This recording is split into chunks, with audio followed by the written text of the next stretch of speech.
आज आपण बनवतोय मस्त अशी चटपटीत आणि झणझणीत बटाट्याची भाजी आणि अप्पम। त्यासाठी लागणार आहे आपल्याला साहित्य। इथे 1 वाटी मी भिजवून घेतलेले पोहे आहेत, स्वच्छ धुवून घेतलेले आहेत, ते आपण एका पातेल्यात काढणार आहोत। इथे 1 वाटी आपण भिजलेले पोहे आणि अर्धी वाटी दही घेतलेला आहे। तुम्हाला जर हवं असल्यास तर तुम्ही 1 वाटी दही घेऊ शकता। नंतर इथे 1 वाटी आपण बारीक रवा घेतलेला आहे, तुमच्याकडे जाड असला तरीही चालेल। आपण हे सर्व मिश्रण एकत्र करून घेणार आहोत आणि यामध्ये 1 वाटी पाणी घालणार आहोत। हे सर्व साहित्य आपल्याला 1-1 वाटी याप्रमाणे घ्यायचे आहे, म्हणजे जे आपण अप्पम करणार आहोत ते एकसारखे मस्त असे होतील। तर या पद्धतीने आपल्याला सर्व मिश्रण एकजीव करून घ्यायचं आहे। नंतर याला आपण झाकण लावून एक अर्धा तास भिजत ठेवणार आहोत। इथे 3 ते 4 बटाटे आपण उकडून घेतलेले आहेत आणि अशा आपल्याला मध्यम आकाराच्या फोडी करून घ्यायच्या, जास्त बारीक करून घ्यायचं नाही। आणि चटणीसाठी ते आपल्याला 1 मुठभर पुदिना, 1 मुठभर कोथिंबीर आणि 2-4 फोडी आंब्याच्या लागणार आहेत, कच्ची कैरीच्या।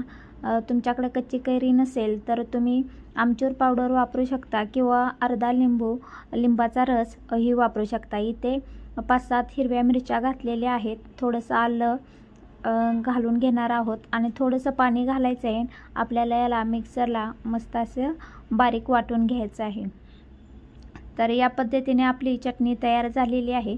ती आपण हिरवी चटणी या बटाट्याला उकडलेल्या आपण मस्त असे लावून घेणार आहोत एकसारखे। नंतर यामध्ये आपण थोडेसे मसाले घालणार आहोत, जे आपल्या घरी उपलब्ध असतात। तर या पद्धतीने आपण थोडंसं पाणी यामध्ये टाकून घेतलेलं आहे आणि इथे गरम मसाला आहे, हळद आहे, मीठ आहे, लाल तिखट घेतलेला आहे, थोडासा गरम मसाला घेतलेला आहे। हे सर्व मिश्रण आपल्याला या बटाट्यांना लावून घ्यायचं आहे। आणि इथे आपण फोडणीसाठी तेल गरम केलेलं आहे, त्यामध्ये जिरा टाकलेला आहे। जिरं छान तडतडले की यामध्ये थोडासा कढीपत्ता टाकून घ्यायचा आहे। कढीपत्ता टाकला की यामध्ये 2 ते 3 लाल मिरच्या आपण टाकून घेणार आहोत। या मस्त अशा भाजल्या की कढीपत्त्याचा मस्त असा वास येतोय आणि हे मस्त भाजले की आपण जे बटाट्याचं मिश्रण केलेलं होतं हिरव्या चटणीबरोबर ते यामध्ये घालून घेणार आहोत। यामध्ये आपण थोडंसं पाणी घालून घेणार आहोत, म्हणजे हे सर्व मिश्रण एकसारखं लागेल आणि आपली भाजी मस्त असे होईल। तर या पद्धतीने आपल्याला एकसारखं हलवून घ्यायचं आहे आणि याला आपल्याला 5-1 मिनिट शिजून द्यायचं आहे। तर इथे आपण झाकण लावून असंच याला 5 मिनिट ठेवूया। नंतर इथे आपण जे मिश्रण केलेलं होतं रवा, पोहे आणि दही याचं, ते आपण एका मिक्सरमध्ये थोडं बारीक करून घेणार आहोत। यामध्ये थोडंसं पाणी घालून घ्यायचं आणि मिक्सरला फिरवून घ्यायचं आहे। यामध्ये आपण थोडीशी साखरही टाकायची आहे, 1 चमचाभर। यामुळे आपल्या जे अप्पम आपण तयार करणार आहोत त्याला छान कलर येणार आहे। यामध्ये 1 पुडी आपण इनोची टाकणार आहोत। मस्त असे एकसारखं हलवून घ्यायचं आहे, थोडंसं मीठ टाकायचं आणि एकसारखं फिरवून घ्यायचं याला।